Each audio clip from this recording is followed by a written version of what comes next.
morning. Welcome to my vlog.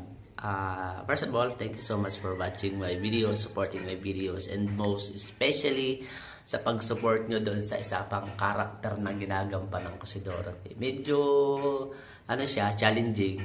Mag-iisip ka talaga ng content na walang kwenta pero maka-entertain. Maraming salamat sa pag-support. For today's vlog, guys, wala na akong mag sa labas kasi may mga hala-halaman ako pampatanggal boring.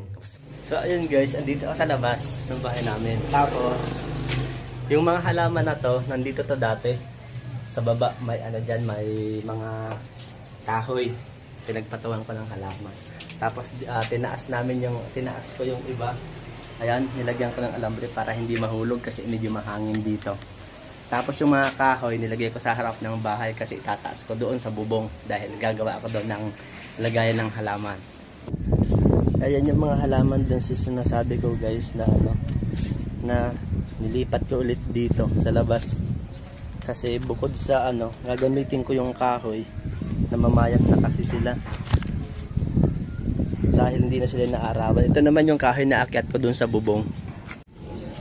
Ito yung dito sa bandang likod ng bahay namin. Nagtanim ako ng mga alokbate. Kasi ito lang yung madaling tumubo dito sa gantong lupa. Ayan. Tapos bakante pa to dito. Kasi bala ko din tamnan ng gulay. Wala pa akong maitanim kaya bakante pa siya. Tapos ito konting trivia lang, lemon. Yung mga yan guys ang itataas ko doon sa bubong kasi hindi sila naalagaan masyado dito sa baba.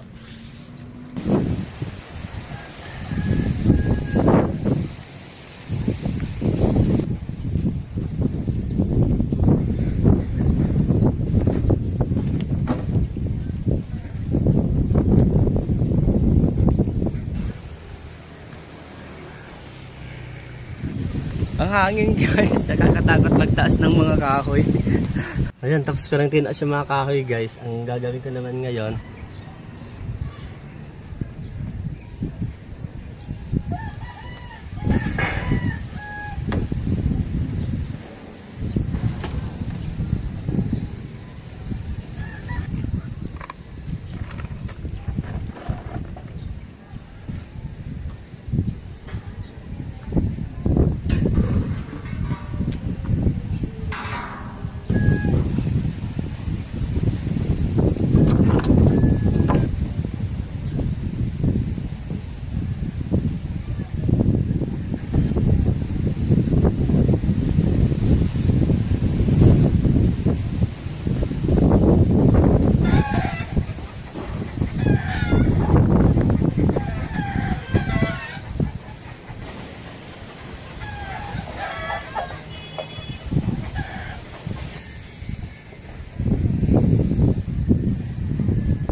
na guys, naitayo ko na yung parang pader.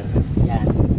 Kasi ito yung magiging panangga sa hangin. Galing doon. Lakas baka naririnig nyo. Lakas ng hangin.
At yun guys, hapon na.